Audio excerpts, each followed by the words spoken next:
بسم اللہ الرحمن الرحیم۔ پروردگار نے حضرت آدم کو خلق کیا، کس سے خلق کیا؟ مٹی سے خلق کیا۔ خلقت گل سے بنایا، قرآن کہہ رہا چھوڑ دیا۔ حدیث و روایت کہتی ہیں 200 سال تک یہ کھنکتی مٹی رہی، یہ گل رہا۔ ابلیس دیکھتا رہا 200 سال تک، دیکھتا تھا مٹی ہے، کڑا دیتا مٹی ہے، دیکھتا رہا دیکھ رہا تھا مٹی تھی، صحیح دیکھ رہا تھا، غلط نہیں دیکھ رہا تھا، لیکن اس کو یہ نہیں پتا تھا کہ وہ جو دیکھ رہا ہے وہ گراؤنڈ ریئلٹی ہے۔ اس کی اوریجنل حقیقت کیا ہے؟ جب خدا نے کہا کہ سجدہ کرو، اب یہ گراؤنڈ ریئلٹی پر تھا کہ یہ تو مٹی ہے، جبکہ خدا نے کہا نفخت من روحی، میں نے اپنی روح کو پھونکا ہے اس کے اندر، میں نے پھونکا ہے، میں جانتا ہوں، میں نے اس کو کچھ کلمات یاد کروائے ہیں، میں جانتا ہوں۔ اب وہ جو ہے وہ اس کو نہیں کیا، بس یہی پرابلم ہو گئی۔ کہا میں اچھا ہوں، میں بہتر ہوں، میں آگ سے بنا ہوں، یہ خاک سے بنا ہے۔ وہیں ڈسٹارٹ ہو گئی معاملہ۔ کیا مشکل تھی مجھے آپ بتائیں؟ کبھی آپ نے سوچا کہ کیا پرابلم تھی ابلیس کو؟ مگر خدا کی عبادت نہیں کرتا تھا، خدا کو خدا نہیں مانتا تھا، تو پھر کیا چیز پرابلم تھی؟ مشکل۔ اللہ نے جب اپنی ولایت کو حضرت آدم کو دیا، ابلیس کو مشکل ہو گئی، کیونکہ ابلیس اپنے چکر میں تھا۔ بھائی اذان محترم، اب اتنے آرام سے تو تبرہ میں اور کچھ نہیں کر سکتا۔ وہ اپنے چکر میں تھا، ٹرانسفر کہیں اور ہو گئی جہاں ہونی چاہیے تھی، جو حقدار تھا۔ اب یہ معاملہ ہوا، ٹائم لے لیا، حضرت آدم مبہوت ہو گئے، زمین پر آ گئے، وہاں بھی شیطان کا کام تھا، اس نے جو وسوسہ کیا۔ اب جب زمین پر آئے، ان کی 2 اولادیں، حضرت حابیل اور قابیل۔ اب قابیل نے حضرت حابیل کو قتل کر دیا۔ 2 بھائی تھے، آپ کیا سمجھتے ہیں کیوں قتل کیا؟ زمین تھی، جائیداد تھی، پراپرٹی تھی، مملکت تھی، کیا تھا؟ کچھ بھی نہیں تھا، سٹون ایج تھا، کچھ بھی نہیں تھا، پھر کیوں قتل کیا؟ کیونکہ اللہ نے حضرت حابیل کی قربانی کو قبول کیا تھا۔ یعنی کیا؟ یعنی ولایت ادھر جانی تھی، جہاں ولایت جائے گی وہاں ابلیس آئے گا۔ وہیں ابلیس آیا نا، اس نے کیا بولا؟ اس نے بولا بھائی یہ تمہاری قربانی کیوں نہیں قبول ہو رہی؟ کہا کیا کرو گا؟ ختم، قتل۔ پہلا قتل روئے زمین پر۔ کئی سال تک جناب حابیل کے بدن کو قابیل لے کر چلتا رہا۔ کیوں؟ کیونکہ پتہ نہیں تھا کہ بدن کے ساتھ کیا کرنا ہے۔ کووں کے ذریعے سے بتایا کہ دفنایا کیسے جاتا۔ گزر گیا، بڑی تیزی سے آگے جا رہا ہوں، موضوع بہت طولانی ہے، انشاءاللہ عشرے کے اندر اس کو ہم ایکسپلور کریں گے۔ پھر آپ دیکھیں حضرت یوسف کے بھائی ہیں، سارے نبی کی اولاد ہے۔ حضرت یوسف سے کیوں مسئلہ ہے؟ کیوں کنویں میں پھینک دیا؟ مگر کیا ان کے پاس کچھ تھا؟ تو چھوٹے تھے، کوئی حکومت نہیں تھی، کچھ بھی نہیں تھا۔ مشکل کیا تھی؟ ابلیس کو پتا تھا ولایت یہاں جانے والی ہے۔ ولایت، بھائی دشمن ہو گئے، سگے بھائی، نبی کی اولاد، بھائی کو چھوڑ کے چلے گئے، پھینک دیا کنویں میں۔ مگر ابلیس جتنی کوشش کر لے، اللہ کا پلان اللہ کا ہوتا ہے۔ یہاں بھی حضرت یوسف نے ان ناموں کا واسطہ دیا، کاروان چلتا ہوا پانی کی تلاش میں آ گیا، نکل گیا۔ یہی ولایت ہے جو چلتی آ رہی ہے۔ آخری نبی کی بات پھیل گئی، سب پریشان بیٹھے ہیں خانہ کعبہ کے پاس۔ ابلیس بوڑھا بن کے آیا، کہا کیا پریشانی ہے؟ کہا ہمارے درمیان میں ایک ہے جو اپنے آپ کو اللہ کا نبی کہہ رہا ہے، تو مشکل میں ہے، تو کہا ختم کر دو۔ کہا کیسے ختم کریں؟ بنی ہاشم ہے، بڑا قبیلہ ہے۔ کہا ہر قبیلے سے ایک شخص لے لو اور پھر حملہ کرو، تو یہ سب کو کچھ نہیں کہے گا۔ شیطان کا پلان تھا، پلانر تو بہت اچھا ہے وہ، اسی پلان پہ انہوں نے عمل کیا۔ رات کی تاریکی میں رسول خدا کے گھر جیسے ہی کودے، اب جیسے ہی چادر اڑائی، اللہ نے نیا سسٹم انٹروڈیوس کر دیا تھا، ولایت۔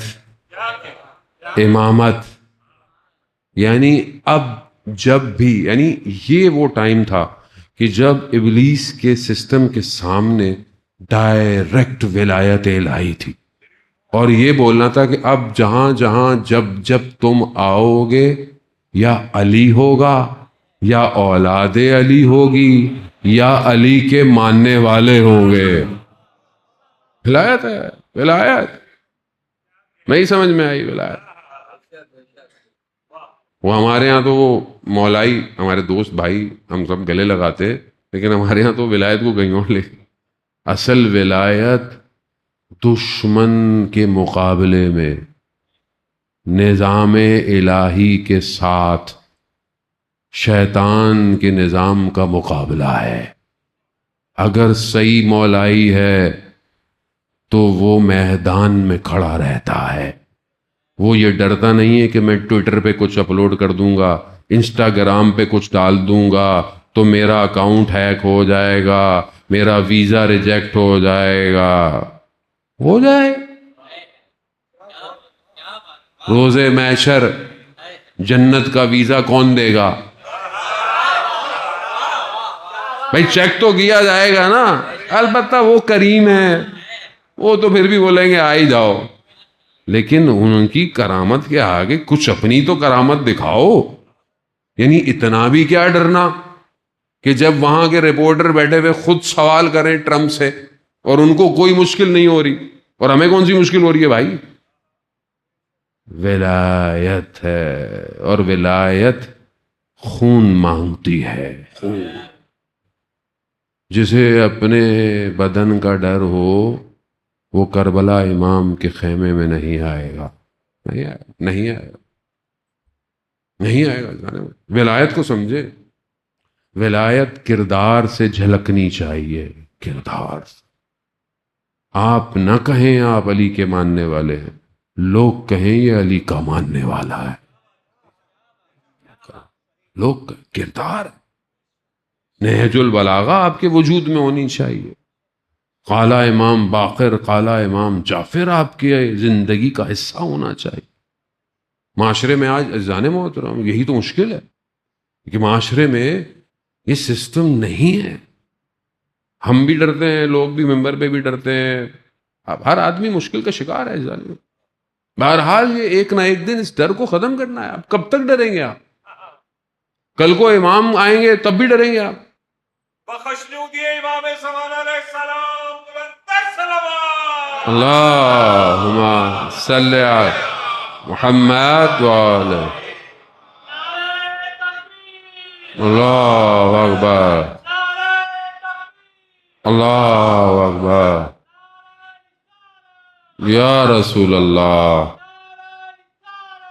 یا رسول اللہ.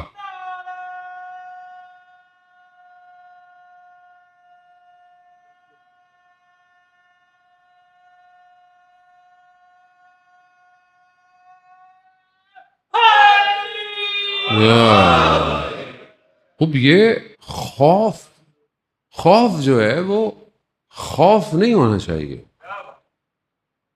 آپ اس بچے کو دیکھیں نا کربلا میں، جب شب عاشورہ سید الشہداء نے ایک بچے سے، جس نے کہا کہ چچا ہماری باری نہیں آئے گی، تو امام حسین نے اس سے پوچھا بیٹا آپ کے لیے موت کیا ہے؟ اس نے کہا کہ احلی من الاصل، شہد سے زیادہ میٹھی ہے. یہ جملے کوئی خطابت کے جملے تو نہیں تھے. حضرت قاسم حقیقتاً موت کو ایسے دیکھتے تھے.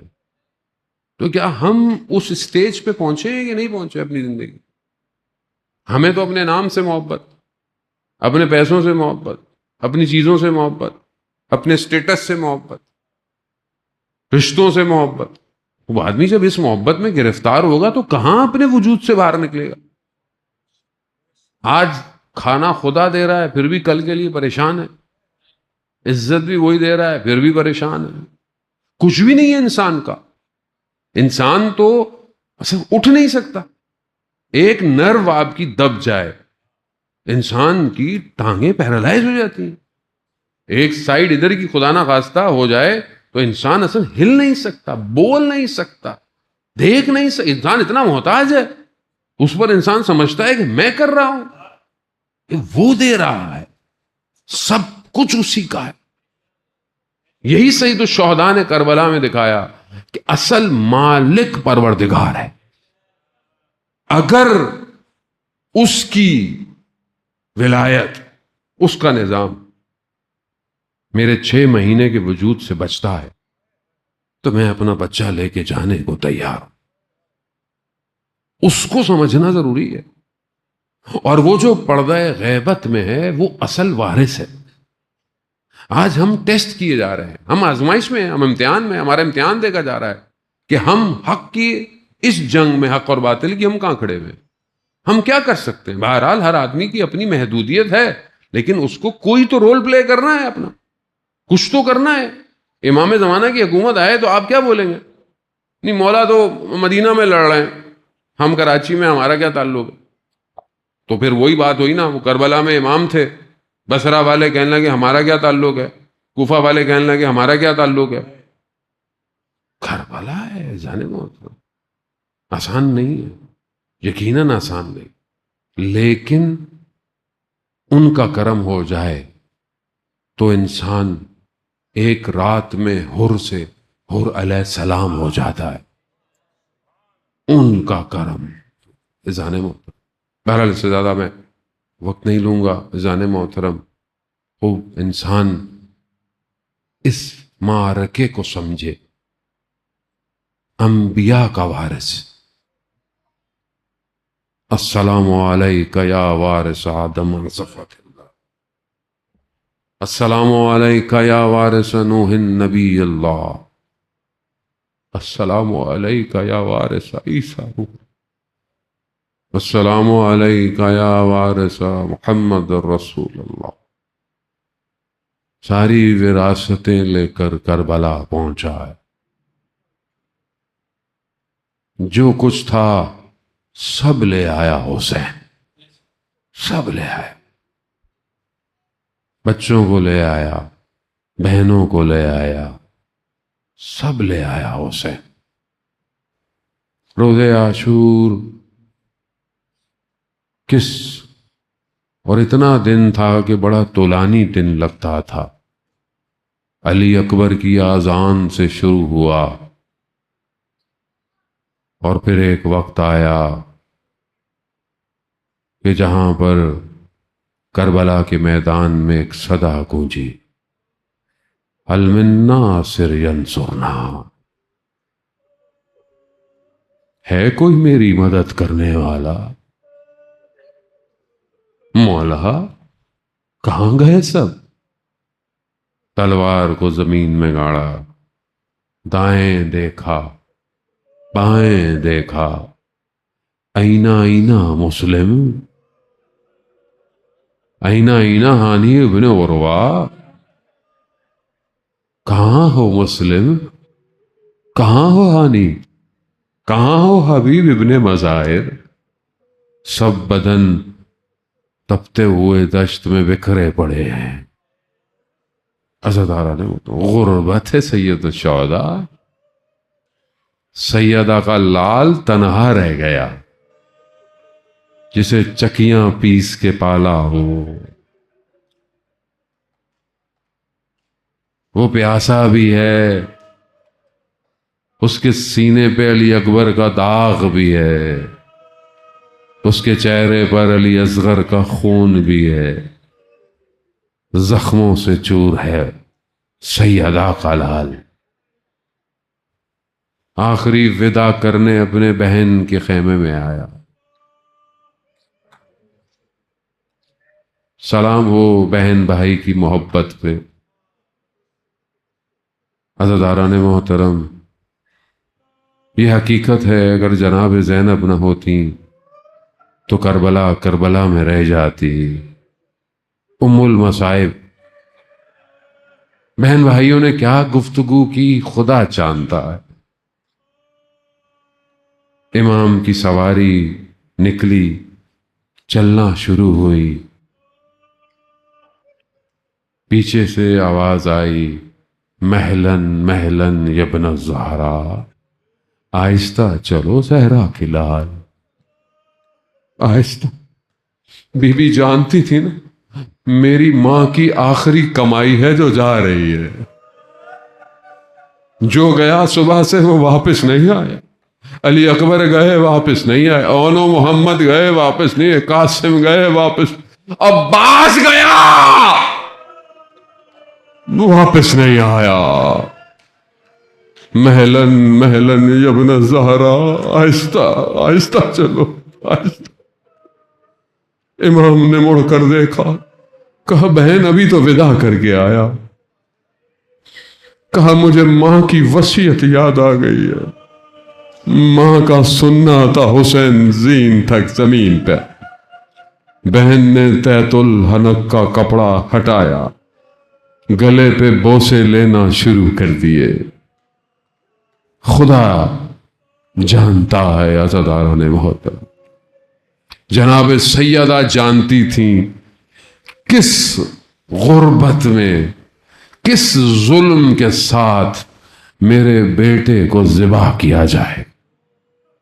بہن نے بوسے لیے، سواری چلی گئی۔ روزے عاشور آپ کے سامنے، تلے زینبیہ پر کھڑی دیکھتی رہی۔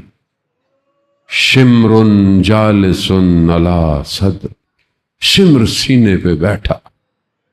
بس پھر کائنات نے وہ منظر دیکھا کہ جو کوئی نہ دیکھے۔ لٹ گیا سب کچھ، دشمن کی فوج خیموں کی طرف بڑھی ہے، خیموں کو غارت کرنا شروع کر دیا۔ کہیں خیمے جلنا شروع ہو گئے، کوئی مستور ادھر دوڑتی ہے تو کوئی مستور ادھر دوڑتی۔ ہاں عزاداران محترم ایک چھوڑ دو، وہ کہتی ہے میرے قریب نہ، میرے قریب نہ، ظلم نہ، میرے قریب نہ۔ ظلم بکھر گیا زہرا کا گلشن، رات کی تاریکی چھائی، دشت کربلا ہے، سر بریدہ بدن بکھرے پڑے ہیں، ہم بیان نہیں کر سکتے۔ جناب زینب نے بچوں کو جمع کرنا شروع کیا، دیکھا ایک بچی نظر نہیں آتی، بی بی نے مقتل کا رخ کیا۔ مقتل کا ہے کہ جہاں پر سر بریدہ بدن بکھرے پڑے تھے۔ بی بی نے کیا دیکھا؟ ایک سر بریدہ بدن پر بچی سو رہی ہے۔ اللہ اکبر۔ آپ بھی بیٹیوں والے ہوگے نا، بیٹیوں کو باپ سے بڑا پیار ہوتا ہے۔ جاتے وقت پوچھتی ہے بابا کب واپس آؤ گے؟ اس نے بھی پوچھا تھا بابا، اس کو یقین تھا اب بابا واپس نہیں آئے گا۔ اس بچی نے آخری دفعہ یہی کہا بابا ہمیں مدینہ چھوڑاؤ۔ امام نے کہا تھا بیٹا اب دیر ہو گئی ہے۔ بچی تھی نا، رات کی تاریکی میں جناب زینب نے بچی کو بلند کیا، کہا آپ کیا کر رہی ہیں؟ کہا بابا کے سینے پہ سونے کی عادت ہے، بابا کے سینے پہ سو رہی ہوں۔ ہر رات کی تاریخی ہے، سر موجود نہیں ہے، بدن کیسے پتا چلا؟ کہا میں بابا بابا کر رہی تھی، دو ہاتھ بلند ہوئے، لیا لیا۔ ارے عزاداران محترم، جو بچی رات کو بابا کے سینے پہ سو رہی تھی، رات کی تاریکی تھی، بدن کو دیکھ نہ پائی، پہچان نہ پائی۔ جب 11 محرم کو یہ کارواں گزرا، جب جناب زینب نے اپنے بھائی کے بدن کی حالت دیکھی نا کہ اعضاء کٹے ہوئے ہیں، خون اور خاک میں غلطیتا ہے، جناب زینب نے گرا دیا اور گریا شروع کر دیا۔ ارے وہ بچی جو رات کو سوئی تھی وہ پوچھتی ہے بھوپی جان یہ کس کا بدن؟